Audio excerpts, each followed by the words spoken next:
الحمد لله رب العالمين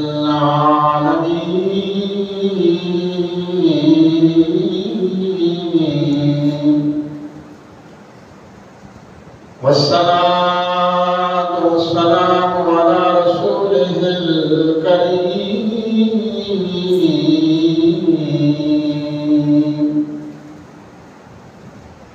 وعلى آله وأصحابه وأهل بيته وأزواجه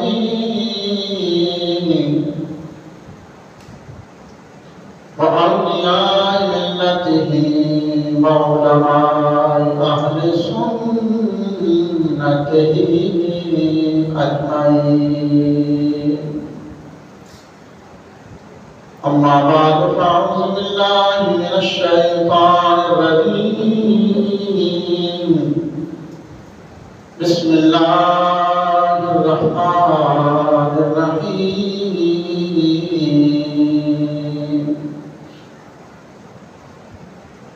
يا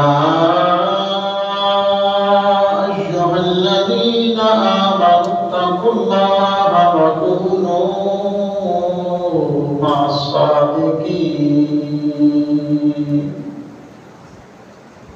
صدق الله العظيم وصدق رسوله النبي الكريم الأمين.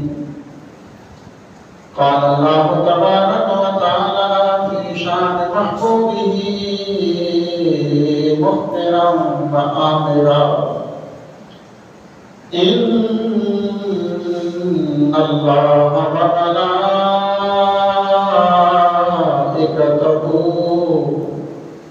يصلون على النبي يا أيها الذين آمنوا صلوا عليه وسلموا تسليما.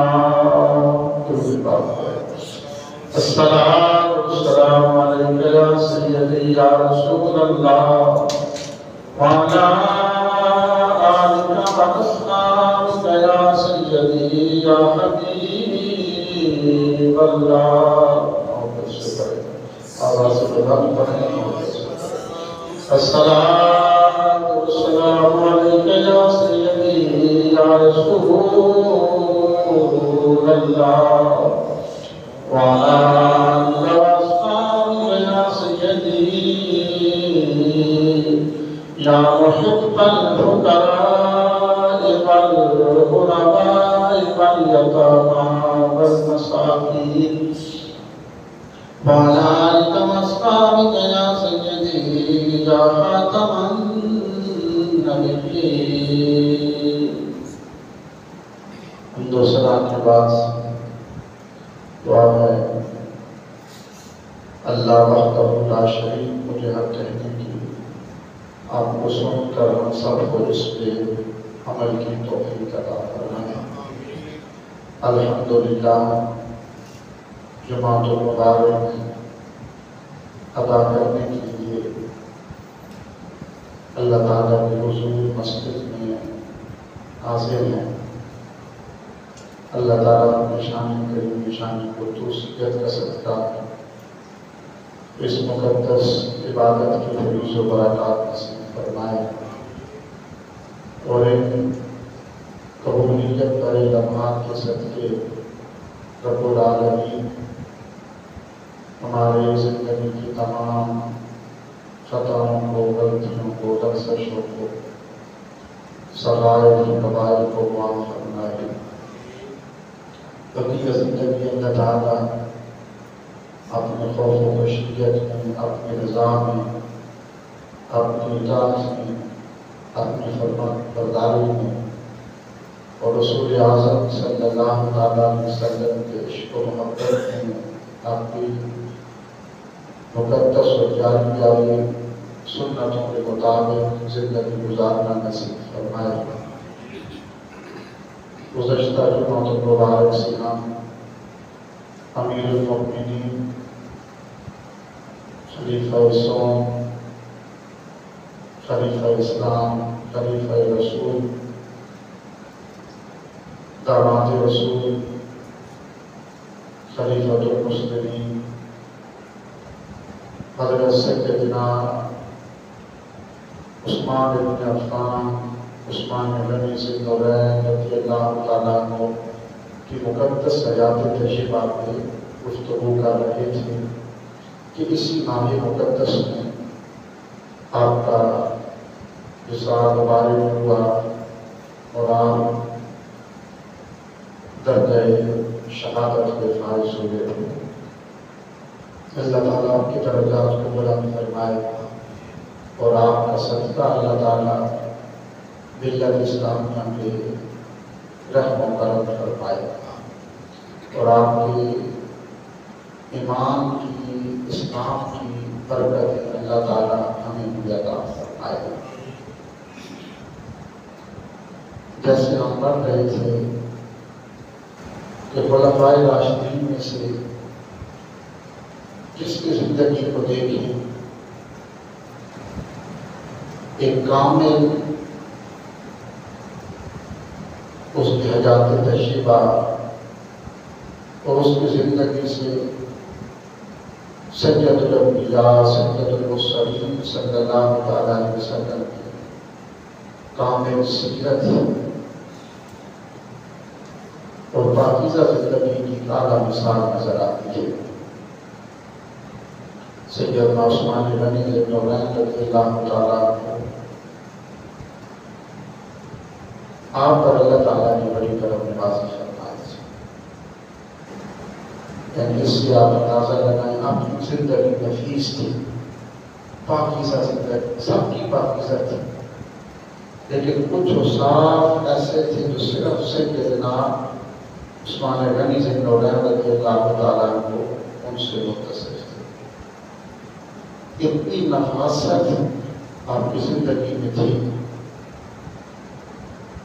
کہ زندگی بھر کسی نے، حتیٰ کہ آپ کی زوجہ محترمہ نے کلائی سے آگے آپ کی جسم کو نہیں دیکھا۔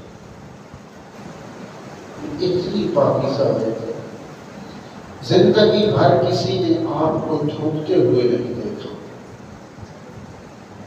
سیدنا عثمان کو یہ باتیں کرنی بڑی آسان ہے۔ اب تو ہم ناک بھی مسجد میں صاف کرتے ہیں نا اور پورا زور لگاتے ہیں۔ سیدنا عثمان غنی رضی اللہ تعالیٰ عنہ کسی نے زندگی پر جھوٹتے ہوئے نہیں دیکھا۔ اتنے واقعات تھے، اللہ تعالیٰ نے اتنی حیا اور شرم آپ کو عطا فرمائی تھی۔ آپ جب غسل فرماتے تو آپ کا جو غسل کرنے کی جگہ تھی، واش روم تھا، اندر تھا، وہاں پہ جاتے دروازہ بند کر کے، اندھیرا ہوتا، لیکن پھر بھی آپ کی سیرت طیبہ میں آتا ہے کہ آپ لباس نہیں اتارتے تھے۔ واش روم میں، غسل خانے میں آپ تشریف لے جاتے، اندھیرا ہوتا تھا، دروازے بند تھے، لیکن آپ پھر بھی لباس نہیں اتارتے تھے۔ ساری زندگی آپ نے لباس سمیت وضو کیا اور نام حیات کیا اپنے رب سے کہ میں اپنے رب کے سامنے بغیر لباس کے بیٹھوں۔ حضور صلی اللہ علیہ وسلم آپ تشریف فرما تھے نا، یہ معروف ایک روایت آپ کو سنی ہے، تو تہبند آپ نے زیب تن فرما رکھا تھا، کفتہ مبارک تھا، چارپائی پر آپ آرام فرما رہے تھے، لیٹے ہوئے تھے۔ سیدہ ام المؤمنین اہل ایمان کی پیاری ماں سیدہ عائشہ صدیقہ رضی اللہ تعالیٰ عنہا فرماتی ہیں کہ دروازے میں دستک ہوئی تو حضور نے فرمایا عائشہ دیکھو کون ہے؟ تو سیدہ عائشہ صدیقہ فرماتی ہیں میں گئی تو میں نے دیکھا کہ ان کے باپ سیدنا ابو بکر صدیق رضی اللہ تعالیٰ عنہ، تو میں نے کہا حضور ابو بکر آئے ہیں، تو حضور نے فرمایا کہ آنے دو۔ حضور اسی طرح ہی چارپائی کو تشریف فرما تھے، لیکن جب انسان تہبند اس نے ٹہم رکھا ہوگا تو بیٹھتا ہے تو تھوڑا سا اوپر اٹھا لیتا ہے اور انسان کی جو پنڈلیاں ہوتی ہیں وہ نظر آنے لگتی ہیں۔ تو اس وقت حضور کی جو پنڈلی مبارک تھی نا یہ نظر آ رہی تھی۔ پھر دستک ہوئی تو حضور نے فرمایا عائشہ دیکھو، تو آپ فرماتی ہیں میں نے دیکھا تو سیدنا فاروق اعظم کی حضرت عمر تھی، تو میں نے کہا حضور عمر آئے ہیں، تو حضور نے فرمایا عائشہ تو پردے میں چلی جاؤ اور عمر کو اندر آنے دو۔ تو سیدنا فاروق اعظم تشریف لائے، سید عائشہ کہتی ہیں میں نے دیکھا حضور اسی طرح آپ لیٹے ہوئے ہیں چارپائی پہ، تو سیدنا فاروق اعظم آئے اور بیٹھ گئے۔ تھوڑی دیر کے بعد پھر دستک ہوئی تو حضور نے فرمایا عائشہ دیکھو، تو میں گئی اور میں نے دیکھا تو سیدنا عثمان غنی تھی۔ میں نے کہا حضور عثمان آئے ہیں، تو حضور نے فرمایا عثمان سے بہت ذرا خیر ہے باری لوٹی۔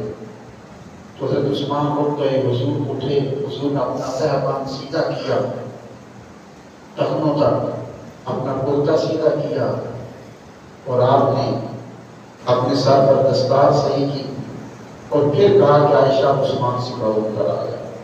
تو سیدنا عثمان غنی تشریف لائے، بیٹھے، گفتگو ہوتی رہی، صحابہ کرام تشریف لے گئے۔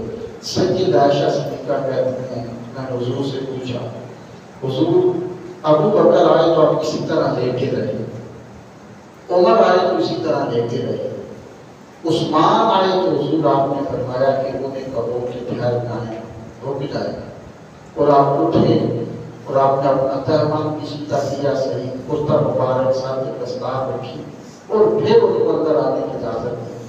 تو حضور نے فرمایا کہ عائشہ میں اس عثمان سے حیا کیوں نہ کروں جس عثمان سے اللہ کے فرشتے بھی حیا کرتے ہیں، اس سے حیا کیوں نہ کروں؟ یعنی اللہ تعالیٰ نے سیدنا عثمان غنی رضی اللہ تعالیٰ کو اتنی حیا، اتنی حیا، یعنی اس سے آپ دیکھیں نا کہ زندگی بھر آپ کی زوجہ محترمہ سمیت آپ کی دو ازواج مطہرات تھیں، آپ کے جو کلائیاں تھیں ان کے آگے آپ کے بازو تک بھی کسی نے نہیں دیکھی تھی زندگی بھر۔ اور یہ بات اختتام پہ پھر کریں گے، پہلے سن لیں کہ سیدنا عثمان غنی رضی اللہ تعالیٰ عنہ کی حیات طیبہ کا جو نتیجہ ہے وہ یہ بات ہے۔ آپ کی پوری سیرت طیبہ حضرت عثمان غنی کی جو اس کی نتیجہ یہ بات ہے۔ کسی نے سیدنا عثمان غنی سے رضی اللہ تعالیٰ عنہ سے پوچھا عثمان جب سے تم نے اسلام قبول کیا ہے، حضور کی غلامی میں آئے ہو، تو تم نے اپنے اندر کیا تبدیلی محسوس کی ہے، کیسا دیکھتے ہو؟ یہ بات توجہ سے سنو۔ تو سیدنا عثمان غنی رضی اللہ تعالیٰ عنہ آپ نے فرمایا کہ جس دن سے میں نے جن آنکھوں کے ساتھ حضور کی چہرہ اقدس کی زیارت کی ہے، پھر ان آنکھوں کے ساتھ آپ کی شرمگاہ کو نہیں دیکھا، اور جو ہاتھ میں نے کلمہ پڑھتے وقت حضور کے ہاتھ میں دیا تھا، اس دن سے لے کر آج تک یہ اپنا ہاتھ نہ ہی شرمگاہ کو لگایا ہے اور نہ ہی اس ہاتھ کے ساتھ میں نے گندگی لگنے دی۔ اور یہ بات تھی اسلام کو آپ کے وصال سے شہادت سے قبل چند مہینے کی بات ہے، کئی سال گزر گئے۔ یہ بڑا مشکل ہے کہ جو ہاتھ میں نے حضور کی غلامی کے وقت کلمہ پڑھنے کے وقت حضور کے ہاتھ میں دیا تھا اور کلمہ پڑھا تھا، اس دن سے لے کر آج تک میرے اس ہاتھ کو نہیں شرمگاہ سے لگنے دیا، نہ اس کے ساتھ گندگی لگنے دی۔ اور پھر جس دن سے حضور کی غلامی میں آیا اور جن آنکھوں کے ساتھ حالت ایمان کے چہرے مصطفیٰ چہرے بطوخات کی زیارت کی، پھر زندگی ہو چکی ہے، ان آنکھوں کے ساتھ نہ ہی کسی بری چیز کو دیکھا، نہ ہی اپنی شرمگاہ کو دیکھا۔ تو یہ بات کرنی تو بڑی آسان ہے، بڑی آسان ہے۔ یہ سیدنا عثمان غنی ذوالنورین کی زندگی کا نچوڑ تھا، اور اللہ نے آپ کو بڑی سخاوت دی، اور اتنے نفیس تھے کہ حضور کی دو بیٹیاں سیدہ رقیہ حضور آپ نے نکاح میں حضور نے دی، اپنی بڑی بیٹی ان کا وصال ہوا جو سیدہ ام کلثوم رضی اللہ تعالیٰ عنہ، حضور نے اپنی دوسری شہزادی آپ کے نکاح کی تھی۔ جب ان کا وصال ہوا تو جنت البقیع میں جب جنازہ پڑھا گیا، آپ کو دفنایا جا رہا تھا، حضور کی دوسری شہزادی کو سیدنا عثمان کی دوسری زوجہ محترمہ کو، تو کچھ لوگ باتیں کر رہے تھے، حضور نے ایک بیٹی دی عثمان کے نکاح میں، وہ بھی وصال کر گئی، حضور کی دوسری بیٹی دی، وہ بھی وصال کر گئی۔ تو حضور نے یہ بات سنی تو حضور نے فرمایا سنو، تم یہ بات کر رہی ہو کہ شاید تمہارا ابھی تک یہ ذہن ہے عثمان میں نکاح کی وجہ سے کہ میری بیٹیوں کا وصال ہو چکا ہے۔ تو حضور نے فرمایا سنو، اگر میری 40 بیٹیاں بھی ہوتی جگہ بعد ان کا وصال ہوتا اور میں 40 بیٹیاں جگہ بعد دیگرے اس عثمان کے نکاح میں لے جاتا، تم 2 بیٹیوں کی بات کرتے ہیں۔ یہ شان تھی سیدنا عثمان غنی سے رضی اللہ تعالیٰ جہاں پر جنت البقیع ہے، حضور وہاں پہ کھڑے تھے، ابھی جنت البقیع نہیں بنی تھی، تو حضور نے فرمایا آخر میں جا کر چند قبریں تھیں، جب جنت البقیع میں کھڑے ہونا بالکل جو آخری کنارہ نظر آتا ہے اس کی جانب چند قبریں تھیں، تو حضور کھڑے تھے جنت البقیع کو حضور دیکھ رہے تھے، تو سیدنا عثمان آ گئے۔ تو اس وقت جہاں پر آج جنت البقیع کا اگلا حصہ ہے، روضہ رسول کی جانب، مسجد نبوی کی جانب کا حصہ ہے، اس وقت ایک یہودی کی بلکیت میں تھا، اور یہاں پر اس وقت اہل مدینہ تھی، یہاں پر مال مویشی باندھا کرتے تھے، اونٹوں کو باندھا کرتے تھے، اپنی گندم سکھایا کرتے تھے، کھجور خشک کیا کرتے تھے، اس وقت ایک کھلی جگہ تھی۔ حضور دیکھ رہے تھے، سیدنا عثمان آئے اور کہا حضور آپ کیا دیکھ رہے ہیں؟ کہا عثمان جاؤ ایک چکر لگا کے آؤ، یہ جگہ بڑی اچھی ہے، جگہ بڑی اچھی ہے، جب ذرا چکر لگا کے آؤ۔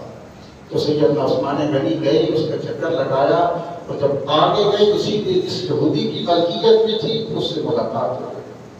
تو سیدنا عثمان نے کہا کہ میں اس کو خریدنا چاہتا ہوں، اس نے پیسے بتائے، سیدنا عثمان نے پیسے دیے، واپس آئے حضور کے پاس، تو کہا حضور نے پوچھا عثمان وہ جگہ دیکھ کے آئے ہو؟ کہا حضور میں تو خرید کے بھی آ گیا۔ تو کہا میں نے خریدنے کے لیے تو نہیں کہا تھا۔ تو ہم نے عرض کیا حضور آپ نے نہیں فرمایا تھا کہ بڑی اچھی جگہ ہے؟ تو حضور جو آپ کو اچھی لگے پھر یہودی کی ملکیت میں ہو، یہ کیسے ہو سکتا ہے؟ حضور میں خرید کے آ گیا۔ آج جنت البقیع کی جس جگہ پہ سیدہ فاطمہ الزہرا کا مزار ہے، حضرت سیدہ عائشہ صدیقہ کا مزار ہے، حضرت عثمان بن مظعون کا مزار ہے، اور جہاں پر حضرت حلیمہ سعدیہ کا مزار ہے، اور جس جگہ پر حضرت امام حسن مجتبیٰ کا مزار ہے، اس ساری جگہ سیدنا عثمان غنی نے خرید کر حضور کو تحفے میں دی۔ صدقہ سیدہ خاتون جنت کا ہی تھا، لیکن اس کے پیسے سیدنا عثمان غنی نے ادا کیے تھے۔ یہ محبت کی اہل بیت اطہار کی اور صحابہ کرام کی آج نعوذ باللہ کہیں کیسی بولی بولی جاتی ہے کہ سیدنا عثمان غنی کا اہل بیت اطہار کے ساتھ، خاندان رسول کے ساتھ کتنی دشمنی، نعوذ باللہ۔ آج جہاں پر یہ اہل بیت اطہار کی ایک شان تھی سیدہ فاطمہ الزہرا کی کہ آپ نے اس جگہ کو اپنے لیے پسند فرمایا اور قبول کیا تھا، سیدنا عثمان غنی کے اس تحفے کو، اس جگہ جہاں پہ عذاب کے نظارات، یہ سیدنا عثمان غنی کی بڑی شان تھی، بڑی اور سب سے بڑی شان یہ تھی کہ آپ بڑے سخی تھے۔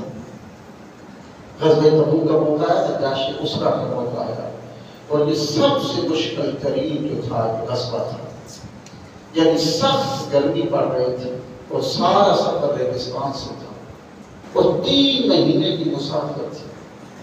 آپ سمجھ لیں کہ جون جولائی کے دن گزر رہے تھے، ہاڑ کی گرمی پڑ رہی تھی، درخت کا نام و نشان نہیں تھا، دشمن نے للکارا تھا، بہت بڑی طاقت تھی، کیسا اور کس طرح جیسے سمجھ لیں کہ یہاں سے پاکستان کو امریکہ نے للکار دیا، اس وقت ایک پوزیشن تھی۔ حضور نے فرمایا انہوں نے للکارا ہے، اس سے پہلے کہ ان کی فوجیں وہاں سے نکلے ہم ان کی سرحدوں پہ کھڑے ہوئے۔ بہت بڑا مشکل تھا، اللہ کے رسول تھے، جانتے تھے، حضور نے صحابہ کرام کو جمع کیا، کل صحابہ کرام آ گئے، جتنے بھی تھے حضور نے فرمایا اکٹھے ہو گئے، مسجد نبوی میں آئے، حضور نے فرمایا کہ جنگ کے لیے مال چاہیے، جتنا بھی تم جمع کروا سکتے ہو مال جمع کرواؤ۔ تو 1000 سپاہیوں کا خرچہ چاہیے، حضور نے فرمایا 1000 سپاہیوں کا خرچہ چاہیے، ایک سپاہی کے لیے اس کا گھوڑا، اس کا بلان یا اونٹ ہے یا گجاوا ہے، اس کی لوہے کی زرہ ہے، اس کے آنے جانے کے اخراجات ہے، اس کی 3 تلواریں ہیں، اس کھانے پینے کے اخراجات ہے۔ ایک سپاہی کا مورخین لکھتے ہیں کہ آج کے دور میں لاکھوں میں خرچہ بنتا تھا، لاکھوں۔ 3 مہینے کی مسافت ہے، پھر جانا ہے، پھر آنا ہے، پھر وہاں پہ رہنا ہے۔ تو حضور نے فرمایا 3 مہینے کی مسافت میں غزوہ تبوک درپیش ہے، 1000 سپاہیوں کا خرچہ چاہیے۔ تو سیدنا عثمان غنی اٹھے اور آپ نے کہا کہ حضور 200 سپاہیوں کا خرچہ، تمام ان کی سواریاں، ان کے لباس، ان کی جنگی ساز و سامان، ان کے کھانے پینے کے اخراجات، حضور 200 سپاہیوں کا خرچہ میں برداشت ہے۔ جتنے بھی صحابہ کرام تھے اپنی مسلمان تھے، اپنی حیثیت کے مطابق کھڑے ہو کر اعلان کرتے رہے۔ حضور نے پھر اعلان فرمایا کہ نہیں ابھی بہت ہو رہا ہے، اٹھو اور اللہ کی راہ میں پیش کرو۔ تو 2000 صحابی اور تھے جن کے پاس تھا، پھر اعلان کر دیا۔ تو سیدنا عثمان غنی پھر اٹھے اور کہا حضور 200 اور سپاہیوں کا خرچہ میں پیش کرتا ہوں۔ 200 سے کروڑوں میں بنتا تھا۔ حضور نے پھر اعلان فرمایا کہ نہیں بہت ہو رہا ہے، مجھے 1000 سپاہیوں کا خرچہ چاہیے۔ تو جو صحابہ کرام اس وقت کات سالی تھی، خشک سالی تھی، دھوپ پڑ رہی تھی، شدت کی، فصلیں خشک تھی، کچھ نہیں تھا۔ شیر خار جو جانور تھے، شیر داروں کے تھنوں میں دودھ خشک تھا، کچھ بھی نہیں تھا۔ تو اب جنہوں نے اعلان کرنا تھا انہوں نے کر دیا تھا۔ حضرت عثمان غنی پھر اٹھ گیا اور کہا حضور 200 اور سپاہیوں کا خرچہ پیش کرتا ہوں۔ 600 سپاہیوں کا 600 سواریاں، 600 سپاہیوں کا خرچہ، ان کے جنگی لباس، لوہے کے فوج، بہت بڑی سپر طاقت سے ٹکرانا تھا۔ اب حضور نے جب چوتھی مرتبہ اعلان کیا نا تو شاہ ولی اللہ ازالت الخفا بھی دیکھتے ہیں کہ سیدنا عثمان غنی نے گریبان کو پکڑ لیا اور کہا کہ میرے محبوب کو بار بار اعلان کرنے کی کیوں نوبت آ رہی ہے؟ بار بار سیدنا حضور نے اعلان کیا تو کوئی بھی نہ اٹھا، جنہوں نے کرنا تھا پہلے کر دیا تھا۔ سیدنا عثمان غنی اٹھ کھڑے ہوئے، کہا حضور اب بس کر، اب دوبارہ اعلان نہیں کرنا، اب 1000 سپاہیوں کا خرچہ میرے سے پاس، 1000 اس میں اونٹ تھے، گھوڑے تھے، سب کچھ تھا۔ آگے اس کی تفصیل کبھی پڑھیں گے۔ 30,000 سے زیادہ جو اس میں سپاہی شامل تھے، سواریاں تھیں۔ عثمان غنی نے خرچ اٹھائے تھے، کروڑوں میں ابوں میں بن گئے۔ اب سیدنا عثمان غنی جب یہ بات کی تو فرماتے ہیں کہ میرے پاس صرف 800 سپاہیوں کا خرچہ تھا، بہت بڑے بین الاقوامی تاجر تھے۔ اور یہ واحد صحابی رسول اللہ سیدنا عثمان غنی کہ جن کا اکاؤنٹ اب بھی اس وقت بھی مدینہ طیبہ کے بینکوں میں چلتا ہے۔ اس سیدنا عثمان غنی کا 1400 سال گزر چکی ہیں، یعنی اس وقت آپ کی جو پراپرٹی تھی، جو آپ کے باغات تھے، جو کنویں تھے، اس وقت کی جو ملکیت تھی کہ شہر کے لوگ ان کی ملکیت میں چلا گیا، اور اب تک اس کا سارا جو پیسہ آ رہا ہے وہ مدینے کے غرباء میں تقسیم ہو رہا ہے۔ کہ واحد صحابی سیدنا عثمان غنی کی شان 1450 سال کے بعد بھی آج تک ان کا پیسہ تقسیم ہو رہا ہے۔ فرماتے میرے پاس صرف 800 صحابہ کرام، 800 سپاہی کا خرچہ تھا، لیکن مجھے برداشت نہ ہو سکا اور میں نے پھر دوسرے لوگوں سے قرض لے کر 1000 سپاہیوں کا میں نے خرچہ برداشت کیا۔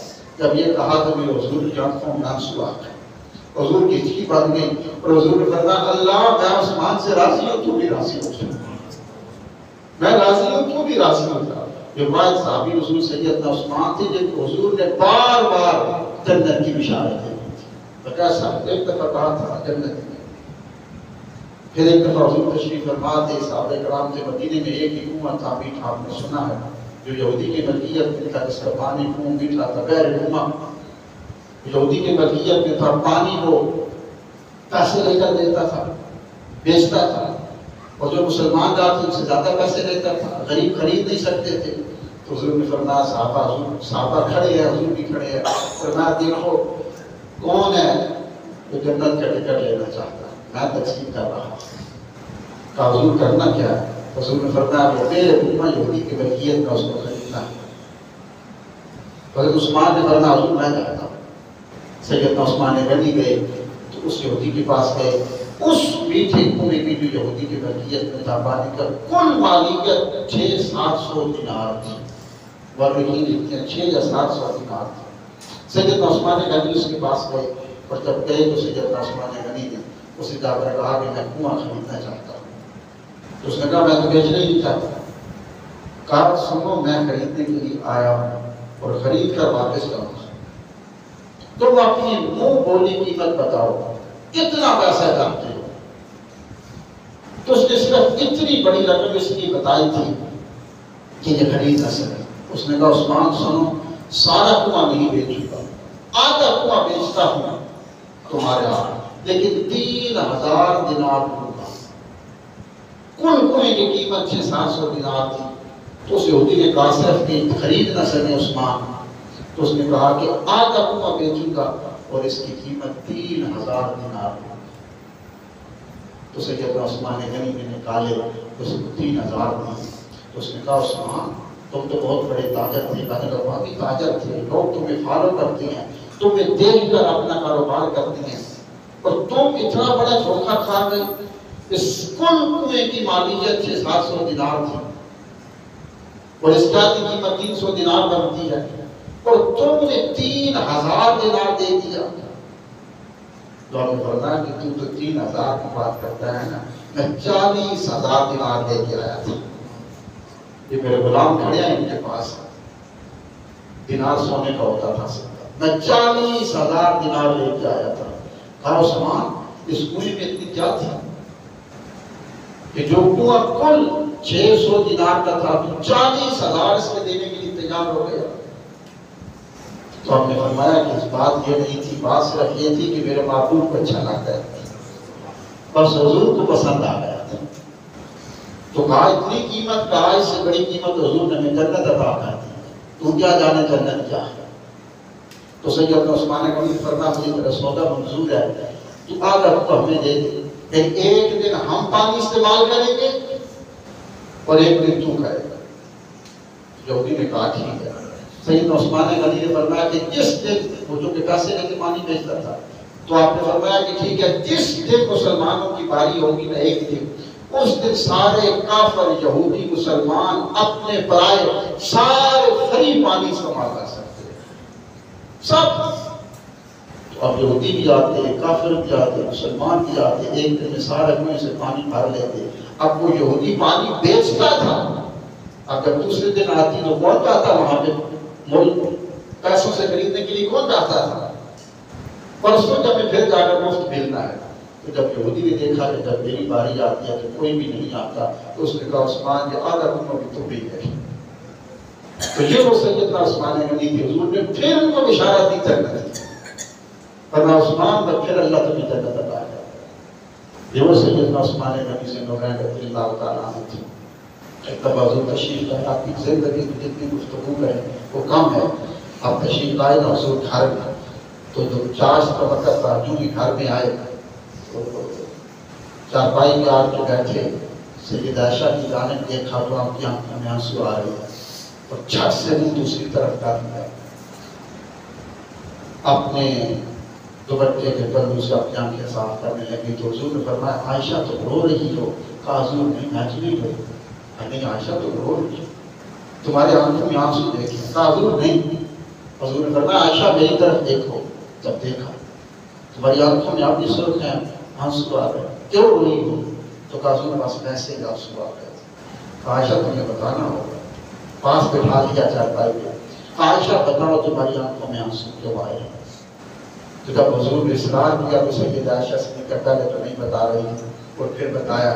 کہا حضور بندی ہوں نا, انسان ہوں, بشر ہے. اب رونے لگی. حضور بشر ہوں نا, آج ایک ہفتہ ہو گیا کچھ بھی نہیں کھایا, اب بھوک برداشت نہیں ہوتی, تو ایک وقت کا کھانا رب سے مانگ گئے. پورا ہفتہ ہو گیا حضور الا الماء, سوائے پانی کے کچھ نہیں ہے, لیکن حضور مجھے کھانا نہیں چاہیے, نہیں چاہیے. جو رونے لگی. حضور اب برداشت نہیں ہوتا، نہ کہا تھا کمزوری یا مسئلے پہ کھڑا نہیں ہوتا۔ تو حضور نے فرمایا کہ عائشہ بیٹھو، میں کچھ کھانے کا انتظام کرتا ہوں۔ تو جو باہر جانے لگے تو سید عائشہ صدیقہ دوڑ کر پیچھے گئی اور کہا حضور میری خاطر کسی کے پاس نہ جانا۔ حضور نے فرمایا ٹھیک ہے، دروازہ بند کرو، گھر میں بیٹھ جاؤ۔ حضور سیدھے تشریف لے گئے مسجد نبوی چل گئے، وہاں پہ گئے جتنے ستون تھے مسجد نبوی میں، اب بھی پرانے ستون سارے وہاں پہ موجود ہیں، وہاں پہ لکھا ہوا ایسا کیا۔ تو حضور نے ہر ستون کے ساتھ جا کر دو نفل پڑھے، دو نفل پڑھے، اور دو نفل پڑھنے کے بعد کہا یا اللہ میں تو تیرا رسول ہوں نا، میں برداشت کر لوں گا۔ عائشہ نبی رسول تو نہیں ہے نا، اللہ اسے برداشت نہیں ہوتا، کھانا ادا کر اس عائشہ۔ حضور وہاں پہ دعا مانگ رہے تھے اور جہاں پیچھے سیدنا عثمان غنی تشریف لائے، دروازے پہ دستک دی، سید عائشہ صدیقہ سے پوچھا اماں جی حضور کہاں ہیں؟ تو سید عائشہ نے ساری بات بتا دی۔ حضور ایسے گھر گئے، میری آنکھوں سے آنسو نکل گئے، ہفتے سے کچھ کھایا نہیں تھا، حضور کہیں کھانے بھی نہیں گئے، انتظام کرنے چلے گئے۔ تو حضور سیدنا عثمان نے کہا کہ ایک ہفتے سے کچھ نہیں کھایا آپ کی آنکھوں میں، کہ ہمارے گھر میں طرح طرح کے کھانے ہوں اور اللہ کے رسول کے گھر میں ہفتہ ہو گیا کچھ بھی نہیں۔ سیدنا عثمان غنی دوڑ کر گئے گھر میں، جو کچھ پکا ہوا تھا وہ بھی اٹھایا، جو کچا راشن تھا ان پہ رکھا، سارا اٹھا کر حضور کے گھر میں آ کے رکھ دیا۔ حضور وہاں پہ دعا کر کے واپس آئے، دو نفل پڑھے، اور جب واپس آئے دروازے سے داخل ہوئے تو کہا عائشہ اللہ نے کچھ کرم کیا ہے، کچھ کھانا آیا ہے؟ تو کہا حضور یہ دیکھیں کھانے کے تو ڈھیر لگ گئے۔ تو حضور فرمایا کہاں سے؟ کہا حضور کہ عثمان غنی آئے تھے آپ کے بیچ، انہوں نے بھیجا ہے۔ پھر حضور کی آنکھوں میں آنسو آ گئے، اللہ میں عثمان سے راضی ہوں، تو بھی راضی ہو جا، میں اس سے راضی ہوں، تو بھی راضی ہو جا۔ جہاں پہ حضور نے ایک اور بات اپنے غلاموں کو بتا دی، یاد رکھو جب بھی مشکل وقت پڑ جائے تمہیں کھانا نہ ملے تو پھر کیا کرنا؟ مسجد میں آ جانا، اللہ کے رسول چھپ جانا، نفل پڑھنا، نماز پڑھنا، اس سے مانگنا وہ تمہیں کھانا عطا کرے۔ اب یا ہم دکانوں میں بیٹھے ہوتے ہیں، کاروبار ہمارے پاس وقت نہیں ہے، جی کیا نماز پڑھنے کا وقت ہے؟ اللہ فرماتا ہے تم میرے دربار میں آؤ، جھکو، نماز پڑھو، قسم ہے رب ہونے کی۔ اب تم نماز کے بعد ہاتھ اٹھاتے ہو، یہ ہاتھ حضور کے حدیث پاک اللہ فرماتا ہے جب بندہ نماز پڑھ کے نفل کو، خاص کر نفل پڑھ کے، قضاء حاجت کے نفل پڑھ کے، ایک تو نماز فرض کیا ہے، ایک کسی حاجت کے لیے ضرورت کی بندہ ہاتھ اٹھا کر اپنے منہ پہ پھیرتا ہے، اللہ فرماتا ہے قسم رب ہونے کی، اس سے پہلے کہ یہ ہاتھ بندے کے منہ پہ جائیں مجھے حیات میں اپنے بندے کو عطا نہ کروں، میں اس کو عطا کرتا ہوں۔ آج فجر کی نماز میں 4-5 نمازی ہوتی، سید عائشہ صدیقہ نے فجر کی نماز پڑھی اور نماز پڑھنے کے بعد پھر چارپائی پہ آ کے بیٹھی اور آپ کی آنکھ لگ گئی، سو گئی۔ حضور آئے تو فرمایا عائشہ تمہاری آنکھ لگ گئی؟ حضور ابھی فجر پڑھی ہے۔ فرمایا عائشہ یاد رکھو سورج کے طلوع ہونے سے پہلے کبھی نہ سونا۔ اس وقت اللہ کریم اپنی مخلوق میں، کائنات میں رزق تقسیم کر رہی ہوتی ہیں، اور اس وقت جو سورج کے طلوع ہونے سے پہلے سو جائے اللہ اس کو رزق عطا نہیں کرتا۔ اور ہم تو بڑے فخر سے 10 بجے جاگتے ہیں جی، ٹھیک ہے 10 بجے جاگتے ہیں، اور پھر رب سے شکوے شکایت ہے کہ ہمارے پاس تو کھانے کے لیے کچھ نہیں ہے، کہ مہنگائی ہو گئی ہے، غربت ہے، کیا ہے۔ اللہ فرماتا ہے جب میں دینے پہ آیا تھا تو لمبی تان کے سو رہا تھا، اب تو شکوے شکایت کرتا ہے۔ اور اب تو ایک ہمارا ایک بن گیا مزاج ہے، اور بڑا فخریہ کہتی ہیں میں رات کو دیر سے سوتا ہوں، صبح دیر سے جاگتا ہوں۔